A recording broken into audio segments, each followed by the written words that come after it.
अपने घोंसलों की ओर लौट रहे थे, पर आज हवा में एक अजीब सा सन्नाटा था। सब जानते थे कि आज डाकू ईगल्स आने वाले हैं। माँ, मुझे बहुत डर लग रहा है।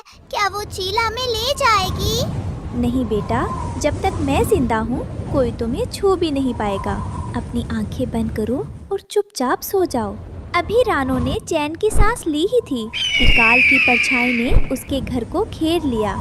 आसमान का सबसे निर्दयी शिकारी भुल्ला चील अपनी मौत जैसी मुस्कान के साथ सामने खड़ा था। रानो, अपनी आंखें खोल। कल सुबह तक अगर सारा अनाज मुझे नहीं मिला तो तेरे बच्चों का शिकार मैं खुद करूंगा। भुल्ला, हमारे पास इतना अनाज नहीं है, हम भूखे मर जाएंगे। वो तुम्हारी समस्या है, मेरी नहीं। जहाँ एक तरफ रानो अपने बच्चों की जान बचाने के लिए तड़प रही थी, वहीं दूसरी तरफ अपनों के बीच ही एक गद्दार अपनी किस्मत चमकने का सपना देख रहा था। रानो को तो मैं सबक सिखा कर रहूंगा। अगर मैं ईगल्स की मदद कर दूं, तो वो मुझे जंगल का राजा बना देंगे। खौफ सिर्फ रानो के घर नहीं बल्कि पूरे जंगल में था। हरिया तोता अपनी पत्नी हरियाली और बच्चों के साथ दुबका हुआ था। आज रानो की बारी है, कल हमारी होगी। ये ईगल्स हमें जीने नहीं देंगे। हमें जंगल छोड़ देना चाहिए हरिया। हम छोटे पक्षी इन डाकुओं का मुकाबला कैसे करेंगे? लेकिन रानो कह रही थी कि हमें लड़ना होगा। क्या एक छोटी चिड़िया सही कह रही है? मुसीबतें कभी अकेले नहीं आती।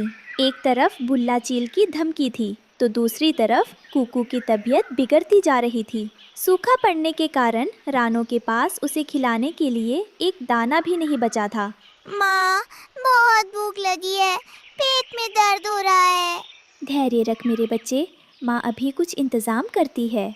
रानो हार मानने वाली नहीं थी। उसने वो रास्ता चुना जहाँ मौत का वास था। वो जा रही थी काले सांप की गुफा की ओर। एक छोटी चिड़िया मौत के मुंह में क्या करने आई है?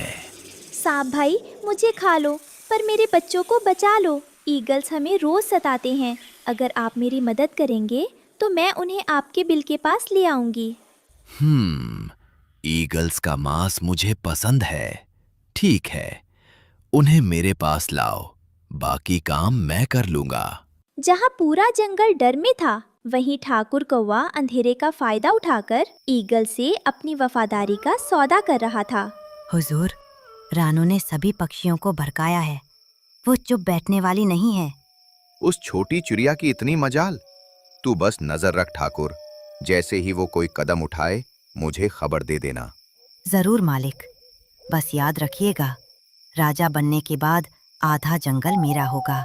ठाकुर को लगा कि उसे कोई नहीं देख रहा, लेकिन रानो के छोटे बेटे बिट्टू ने उसकी गद्दारी की हर बात सुन ली थी। ओ नहीं, ठाकुर ताऊ तो ईगल्स के साथ मिले हुए हैं। मुझे जल्दी माँ को बताना होगा। पंचायत में रानो सभी पक्षियों, हरिया तोता, बंटी कबूतर, उल्लू बाबा और व्हील चिड़ा को इकट्ठा करती है। भाइयों, हमारा असली दुश्मन सिर्फ बाहर नहीं, हमारे बीच भी है। ठाकुर ने हमें बेचने का सौदा किया है। उस गद्दार को हम छोड़ेंगे नहीं। पर रानो, अब क्या करें? हम ठाकुर को वही बताएंगे जो हम उसे बताना चाहते हैं। हम उसे जाल में फंसाएंगे। पंचायत के बाद रानो उदास बैठी है। तभी जमीन से रानी चींटी अपनी हजारों चींटियों की सेना के साथ बाहर आती है। रानो बहन, तुम अकेले नहीं हो। हमने सुना है कि तुमने उस गद्दार ठाकुर और ईगल्स के खिलाफ खड़े होने की हिम्मत की है। रानी चींटी, मैं लड़ तो लूंगी, पर मेरे बच्चे भूख से मर रहे हैं। मैं उन्हें छोड़कर दवा लेने कैसे जाऊं? तुम युद्ध की तैयारी करो रानो। मेरे सिपाही पाताल से अनाज और औषधियाँ ढूंढ कर लाएंगे। जब तक तुम लौटोगी, तुम्हारे बच्चे भूखे नहीं रहेंगे। चींटियों की छोटी सी फौज ने रानो के कंधों से बहुत बड़ा बोझ उतार दिया था। अब रानो पूरी तरह से मौत के खेल के लिए तैयार थी। सुबह हुई और मौत का तांडव शुरू हुआ। ईगल्स ने सोचा था कि आज वो दावत उड़ाएंगे, पर रानो ने कुछ और ही सोचा था। पकड़ सको तो पकड़ लो बुल्ला, आज तुम्हारी ताकत का इम्तहान है। रानो तेजी से नीचे उड़ती है। ईगल्स उसके पीछे दौड़ते हैं। तेरी इतनी मजाल, आज तू नहीं बचेगी रानो। ईगल्स, घेरो इसे, आज इसका लहू इस मिट्टी में मिलना चाहिए। बस थोड़ा और करीब भुल्ला, मौत तुम्हारा इंतजार कर रही है। आओ भुल्ला, क्या तुम्हारे पंख थक गए या एक छोटी सी चिड़िया से हार मान ली? आज तू नहीं बचेगी रानो, पकड़ो इसे। शिकारी को लगा था कि शिकार उसके पंजे में है, लेकिन उसे नहीं पता था कि रानो उसे मौत के जबड़े में ले आई है। पलक झपकते ही बाजी पलट गई और आसमान का डाकू जमीन के शहंशाह के फंदे में फंस गया। बचाओ, मुझे बचाओ, ये सांप यहाँ क्या कर रहा है? आज तुम्हारा खेल खत्म हुआ। जब सांप ने भुल्ला चील को जकड़ा तो बाकी ईगल्स रानो पर हमला करने बढ़े। तभी हजारों चींटियां ईगल्स के पंखों और आंखों पर चढ़ गईं। ये क्या है? मेरे पूरे शरीर पर जलन हो रही है। ये छोटी चींटियां मुझे काट रही है। काटो सिपाही, इन जालिमों को एहसास कराओ कि छोटा होने का मतलब कमजोर होना नहीं होता। ईगल्स अब ना उड़ पा रहे थे और ना ही देख पा रहे थे। रानी चींटी की सेना ने उन्हें बेदम कर दिया था। वहीं दूसरी तरफ ठाकुर कौवा भागने की फिराक में था, पर आज पूरा जंगल एक था। ठाकुर, तूने सोचा था कि तू बच जाएगा? कूकू ने तेरी सारी काली करतूतें हमें बता दी थीं। हमने रानो के साथ मिलकर तुझे ही मोहरा बनाया।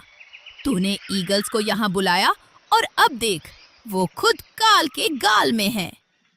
मुझे माफ कर दो भाइयों, मैं तो बस डर गया था। डर ने तुझे कायर बनाया, पर लालच ने तुझे गद्दार। अब इस जंगल में तेरे जैसे गद्दार के लिए कोई जगह नहीं है। जंगल से खौफ का साया मिट चुका था। रानो की बहादुरी ने सबको सिखाया कि एकता और समझदारी से बड़े दुश्मन को हराया जा सकता है। आज हमने सिर्फ ईगल्स को नहीं हराया, बल्कि अपने अंदर के डर को हराया है। याद रखना भाइयों, जब तक हम एक हैं, कोई शिकारी हमें मिटा नहीं सकता। रानो, मुझे छोड़ दो। मुझे अपनी ताकत पर बहुत गुरूर था, पर आज एक छोटी सी चिड़िया और नन्ही चींटियों ने मेरा सिर झुका दिया। मुझे समझ आ गया है कि जुल्म की उम्र बहुत छोटी होती है।